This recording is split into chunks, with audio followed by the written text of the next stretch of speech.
Bismillah. Assalamualaikum sahabat. Banyak orang yang mengaku berniat haji, tapi hanya sedikit yang benar-benar berniat haji. Buktinya adalah masih sedikit yang mau menyisihkan uangnya untuk menabung haji. Banyak orang yang memprioritaskan pemenuhan kebutuhan hidup di dunia yang tidak wajib dan tidak ada dalam rukun Islam. Kemudian bilang belum mampu haji.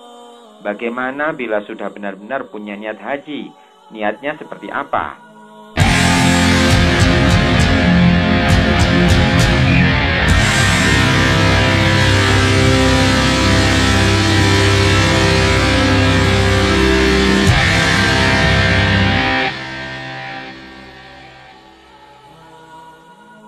Dalam sebuah hadis Bukhari Muslim disampaikan dari Umar radhiyallahu anhu bahwa Rasulullah shallallahu alaihi wasallam bersabda, "Innamal a'malu binniyat." Amal itu tergantung niatnya. Walikulli imri'in ma nawa.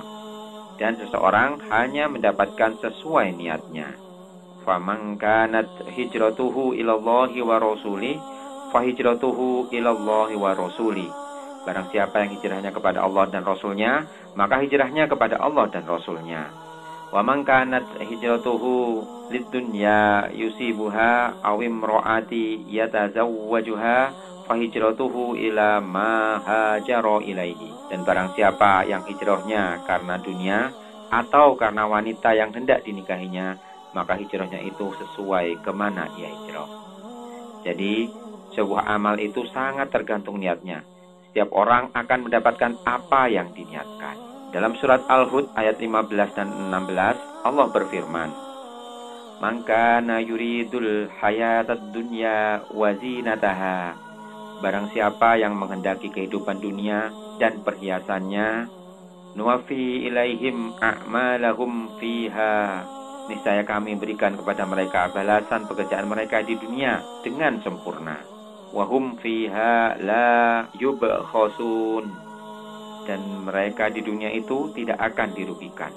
Ulaikal ladzina laisa lahum fil akhirati illan nar. Itulah orang-orang yang tidak memperoleh di akhirat kecuali neraka. Wa habita ma sana'u fiha wa batilum ma kanu ya'malun. Dan lenyaplah di akhirat itu apa yang telah mereka usahakan di dunia, dan sia-sialah apa yang telah mereka kerjakan. Abu Hurairah meriwayatkan bahwa ada seorang yang berkata, "Wahai Rasulullah, ada seseorang yang ingin berjihad di jalan Allah dan ingin mendapatkan harta dunia." Rasulullah Shallallahu Alaihi Wasallam bersabda, "Dia tidak mendapatkan pahala." Mendengar jawaban Rasulullah Shallallahu Alaihi Wasallam, orang-orang teman-teman si penanya merasa keberatan dan berkata, "Kembalilah kepada Rasulullah SAW. Mungkin saja kamu belum memberikan penjelasan yang rinci." Maka orang itu bertanya lagi kepada Rasulullah SAW, "Wahai Rasulullah, ada seseorang yang ingin berjihad di jalan Allah dan ingin mendapatkan harta dunia." Rasulullah SAW bersabda, "Dia tidak mendapatkan pahala." Sampai-sampai si penanya pun bertanya lagi hingga ketiga kalinya. Namun jawaban beliau Shallallahu Alaihi Wasallam tetap sama. Dia tidak mendapatkan pahala. Wahai sahabat, begitulah pentingnya niat. Salah niat bisa habis kita, rugi besar karena tidak mendapatkan surga. Sebenarnya orang berakal tidak akan sudi menukar surga dengan dunia. Tak sepadan. Kata anak muda, gak worth it. Namun pada kenyataannya banyak orang yang melakukannya. Akalnya telah dikalahkan oleh nafsunya. Wahai sahabat, Anda yang sudah menetapkan hati dan bertindak menyisihkan harta untuk berhaji, suatu langkah yang tepat, yang istimewa. Kenapa istimewa? Karena di luar sana masih banyak orang yang belum daftar haji dengan alasan belum mampu. Padahal mobilnya lebih dari satu dengan harga ratusan juta. Padahal rumahnya banyak yang katanya disiapkan untuk warisan bagi anak-anaknya. Semoga Allah memberi mereka hidayah. Sahabatku, langkah tepat Anda ini harus dilanjutkan dengan langkah-langkah tepat berikutnya. Jangan sampai upaya yang sudah dilakukan Anda dengan menyisihkan harta untuk mendaftar haji yang bagi sebagian besar orang dianggap sangat besar tidak mendatangkan manfaat maksimal bagi Anda, bahkan mendatangkan kerugian. Langkah berikut yang harus Anda lakukan adalah meluruskan niat. Tidak ada pilihan lain. Kalau ingin mendapat keuntungan besar dari ibadah haji, Anda harus memiliki niat yang tepat. Salah niat, rugi besar. Anda pasti tidak mau bayar mahal hanya dapat kesenangan berjalan-jalan di kota Mekah dan Madinah. Anda pasti juga tak sudi hanya dapat like dan komen pujian pada foto-foto yang di-share sebagai update status. Sedangkan sejatinya, Anda bisa mendapatkan jauh lebih besar dari itu, kenikmatan tanpa batas di surga. Semua tergantung niat. Hati-hati dengan niat. Wahai sahabat, untuk meluruskan, membersihkan, dan menguatkan niat, Anda harus benar-benar memahami landasan ibadah haji. Yang sudah kita ketahui bersama bahwa ibadah haji adalah rukun Islam yang kelima. Tidak sah Islamnya seseorang bila tidak menjalankan rukun Islam. Khusus haji, ada tambahan keterangan. Man istata'a ilaihi sabila, bagi yang mampu melakukan perjalanan menuju tanah suci. Allah berfirman, Fihi ayatum bayyinatum maqamu Ibrahim. Padanya terdapat tanda-tanda yang nyata, di antaranya makom Ibrahim. Wa man dakhalahu kana amina. Barang siapa memasukinya, Baitullah itu, menjadi amanlah dia. Walillahi 'alan nasi hijjul baiti. Mengerjakan haji ke Baitullah adalah kewajiban manusia terhadap Allah. Man istata'a ilaihi sabila, yaitu bagi orang-orang yang sanggup mengadakan perjalanan ke Baitullah. Wa man kafara fa innallaha ghaniyyun 'anil 'alamin. Barang siapa mengingkari kewajiban haji, maka sesungguhnya Allah Maha Kaya, tidak memerlukan sesuatu dari semesta alam. Al-Quran Surat Ali Imran ayat 97. Ternyata haji wajib bagi seluruh manusia, bukan hanya untuk orang yang beriman. Khusus untuk orang yang punya kemampuan melakukan perjalanan ke Baitullah. Kewajiban ini gugur bila seseorang tidak mampu secara fisik dan kendaraan, yang tentu saja berhubungan dengan biaya atau finansial. Allah juga berfirman, wa'azzim finnasi bil haji, dan berserulah kepada manusia untuk mengerjakan haji. Ya'tu karijalau wa'ada kulli dhamirin. Niscaya mereka akan datang kepadamu dengan berjalan kaki dan mengendarai unta yang kurus. Ya'tina min kulli fajjin amiq, yang datang dari segenap penjuru yang jauh. Al-Quran Surat Al-Hajj ayat 27. Ibadah haji adalah memenuhi panggilan Allah, semata-mata untuk Allah, tidak untuk yang lain. Oleh karena itulah jamaah haji disunahkan baca talbiyah. Labbaik Allahumma labbaik. Aku penuhi panggilanmu ya Allah, aku penuhi panggilanmu. Yang kemudian dilanjutkan dengan kalimat tauhid. Labbaika la syarika laka labbaik. Tidak ada sekutu bagimu, aku penuhi panggilanmu. Innal hamda wan ni'mata laka wal mulk la syarika lak. Sesungguhnya segala puji, nikmat dan kerajaan bagimu, tidak ada sekutu bagimu. Dari Abu Hurairah radhiyallahu anhu, ia berkata, Nabi Shallallahu alaihi wasallam ditanya, amalan apa yang paling afdol? Beliau Shallallahu alaihi wasallam menjawab, beriman kepada Allah dan Rasul-Nya. Ada yang bertanya lagi, kemudian apa lagi? Beliau Shallallahu alaihi wasallam menjawab, jihad di jalan Allah. Ada yang bertanya kembali, kemudian apa lagi? Haji mabrur, jawab Nabi Shallallahu alaihi wasallam. Hadis riwayat Bukhari. Hadis ini menunjukkan bahwa haji mabrur adalah amal yang paling utama setelah iman kepada Allah dan Rasul-Nya dan jihad. Bahkan bagi muslimah, jihad yang paling utama adalah haji mabrur. Dari Aisyah Ummul Mukminin radhiyallahu anha berkata, wahai Rasulullah, kami memandang bahwa jihad adalah amalan yang paling afdol. Apakah berarti kami harus berjihad? Tidak. Jihad yang paling utama adalah haji mabrur, jawab Nabi Shallallahu alaihi wasallam. Hadis riwayat Bukhari. Ibnu Hajar Asy-Syafi'i rahimahullah dalam kitab Fathul Bari mengatakan, haji disebut jihad karena di dalam amalan tersebut terdapat mujahadah terhadap jiwa. Sedangkan Ibnu Rajab Al-Hambali rahimahullah dalam kitab Lataiful Ma'arif mengatakan, Haji dan umroh termasuk jihad karena dalam amalan tersebut seseorang berjihad dengan harta, jiwa, dan badan. Sebagaimana Abu Sya'sa berkata, aku telah memperhatikan pada amalan-amalan kebaikan. Dalam sholat terdapat jihad dengan badan, tidak dengan harta. Begitu halnya pula dengan puasa. Sedangkan dalam haji terdapat jihad dengan harta dan badan. Ini menunjukkan bahwa amalan haji lebih afdol. Wahai sahabat, ingat, pahala terbesarnya adalah untuk haji mabrur. Abu Hurairah radhiyallahu anhu berkata bahwa Rasulullah shallallahu alaihi wasallam bersabda, "Wal hajjul mabrur laisa lahu jazaa'un illal jannah." Dan haji mabrur tidak ada balasannya kecuali surga. Hadis riwayat Bukhari dan Muslim. Haji mabrur dijamin masuk surga. Bagi haji mabrur ya, bukan jamaah yang sekadar berangkat ke tanah suci. Lalu, bagaimana cara menjadi haji mabrur? Wahai sahabatku, semua amal ibadah itu sah dan diterima oleh Allah Subhanahu wa Ta'ala bila memenuhi dua syarat. Yang pertama, ikhlas hanya karena Allah, benar-benar karena Allah, tidak untuk yang lain. Yang kedua adalah mutaba'ah, yaitu mengikuti tuntunan Nabi Muhammad SAW. Salah satu saja dari syarat ini tidak terpenuhi, tidak diterima ibadahnya. Dua dari syarat ini adalah perwujudan dari janji kita dalam dua kalimat syahadat. Beribadah dengan ikhlas hanya untuk Allah, karena tiada Tuhan selain Allah. Beribadah sesuai tuntunan Rasulullah SAW, karena meyakini Nabi Muhammad SAW sebagai Rasul Allah. Ibadah haji harus ikhlas untuk Allah dan melaksanakannya sesuai contoh dari Rasulullah SAW. Bila tidak, alih-alih jadi haji mabrur, justru mendapat dosa dan masuk neraka. Kabar baiknya, contoh-contoh dari Rasulullah SAW tentang ibadah haji sangat mudah dan sederhana. Doa-doa dalam haji dari Rasulullah SAW sangat sedikit dibandingkan doa-doa dalam sholat. Gerakan-gerakan ibadah haji mudah dihafalkan dan dipraktikkan.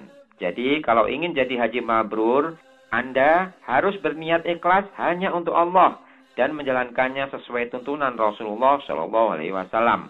Tidak ada niat lain, tidak ada cara lain. Sungguh memprihatinkan bila ada jamaah yang melaksanakan ibadah haji tidak sesuai tuntunan dari Rasulullah SAW.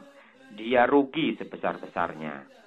Ibnul Qayyim dan ulama yang lain mengatakan, orang-orang yang arif mengenal Allah itu menjadikan perbuatan yang biasa mereka lakukan menjadi ibadah. Sedangkan orang-orang awam menjadikan ibadah mereka sebagai kebiasaan. Semua yang kita lakukan sejatinya bisa bernilai ibadah atau disebut ibadah ghairu mahdhah. Caranya adalah selalu kita niatkan untuk Allah. Baca bismillah sebelum melakukannya. Orang yang berniat jadi haji mabrur pasti berusaha memaksimalkan ibadahnya saat berhaji. Ada 3 tipe jamaah haji berdasarkan perilaku mereka. Sebenarnya ada 4, tapi yang satu lagi atau yang keempat itu tidak bisa jadi pilihan, yaitu jamaah yang tidak sah hajinya. Yang pertama adalah jamaah yang hajinya sah, karena sudah menjalankan semua rukun-rukun haji. Secara fikih hajinya sah, sudah gugur kewajiban haji, terpenuhi rukun Islam yang kelima. Jamaah tipe pertama ini adalah mayoritas, paling banyak jumlahnya. Sebagian besar jamaah haji sah hajinya, tetapi hanya sekadar sah. Ciri-ciri tipe pertama ini adalah hanya menjalankan ibadah-ibadah wajib saja dan enggan menjalankan sunnah. Hanya sekedar menjalankan apa yang diperintahkan oleh pembimbing, tanpa berusaha memahami apa yang dilakukan. Tanpa pembimbing, mereka tidak melakukan apa-apa. Sejak belum berangkat, jamaah tipe pertama ini sudah terlihat tanda-tandanya. Mereka biasanya enggan mengikuti manasik haji. Kalaupun ikut manasik, mereka menjalankannya dengan ogah-ogahan, sekadar hadir. Mereka seperti itu karena mereka sudah berencana saat di tanah suci nanti tinggal mengikuti instruksi dari pembimbing. Jamaah tipe pertama ini niat hajinya hanya sekadar menggugurkan kewajiban. Seperti hadis Nabi yang pernah saya sampaikan tadi, innamal a'malu binniyat wa likulli imri'in ma nawa. Sesungguhnya amal itu tergantung niatnya dan seseorang hanya mendapatkan sesuai niatnya. Jamaah tipe pertama hanya mendapatkan status haji, gugur kewajiban hajinya, tidak lebih dari itu. Yang kedua, jamaah tipe kedua adalah jamaah yang menjalankan ibadah haji dengan sempurna. Mereka berusaha secara maksimal menjalankan ibadah haji, menunaikan rukun, wajib, dan sunnah-sunnah sesuai tuntunan Rasulullah SAW. Ciri-ciri jamaah haji tipe ini sudah terlihat sebelum keberangkatan. Mereka sangat rajin mengikuti manasik haji. Mereka selalu berusaha mencari info tentang ibadah haji dan berusaha memahaminya. Di tanah suci mereka tidak mau melewatkan kesempatan untuk beribadah. Maksimal mengisi waktu dengan beribadah, baik ibadah mahdoh maupun ghairu mahdoh. Jamaah tipe kedua ini punya potensi jadi haji mabrur. Loh, kok baru berpotensi mabrur? Berarti belum tentu mabrur dong. Ya, mereka belum tentu mabrur. Kenapa? Jawabannya adalah pada penjelasan jamaah haji tipe ketiga. Jamaah haji tipe ketiga adalah jamaah haji mabrur. Jamaah haji tipe ketiga ini mempunyai ciri-ciri yang sama dengan jamaah haji tipe kedua, ditambah dengan ciri-ciri mabrur. Bagaimana ciri-ciri haji mabrur? Wahai sahabat, banyak sekali orang yang berangkat berhaji, tapi tidak semua hajinya sah. Banyak sekali orang yang sah hajinya, tapi hanya sebagian kecil yang menjalankan ibadahnya dengan sempurna sesuai tuntunan Rasulullah SAW.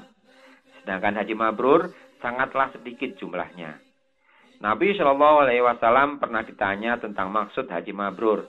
Maka beliau SAW menjawab, It'amut ta'ami watibul kalam. Memberi makan dan berkata-kata baik. Hadis riwayat Al-Baihaqi. Jadi, ciri-ciri haji mabrur adalah suka memberi makan atau bersedekah, santun dalam berbicara. Dua ciri ini tidak saja dilakukan saat sedang beribadah haji, tapi juga sampai di tanah air. Haji mabrur sepulang dari haji akan semakin rajin bersedekah dalam bentuk apapun, baik materi, sedekah tenaga, sedekah ilmu, dan lain-lain. Sepulang dari tanah suci, seseorang yang hajinya mabrur menjadi semakin santun dalam berbicara, suka menyenangkan orang lain, dan sangat menjaga perasaan orang lain. Sedangkan menurut ulama tentang haji mabrur, Al-Hasan Al-Basri dalam kitab At-Thariq Al-Kabir mengatakan bahwa haji mabrur adalah pulang dalam keadaan zuhud terhadap dunia dan mencintai akhirat. Ia juga mengatakan dalam kitab Lataiful Ma'arif bahwa tanda seorang haji mabrur adalah meninggalkan perbuatan-perbuatan buruk yang dilakukan sebelum haji. Sedangkan Ibnu Hajar Al-Haytami dalam kitab Qutul Qulub mengatakan, dikatakan bahwa tanda diterimanya haji adalah meninggalkan maksiat yang dahulu dilakukan, mengganti teman-teman yang buruk menjadi teman-teman yang baik, dan mengganti majelis kelalaian menjadi majelis zikir dan kesadaran. Begitulah tanda-tanda haji mabrur bisa dilihat ketika jamaah pulang dari tanah suci setelah menyempurnakan ibadah hajinya. Seseorang yang mabrur hajinya pasti berubah menjadi lebih baik. Kalaupun tidak drastis perubahannya, bertahap. Tapi terus menjadi lebih baik dan lebih baik.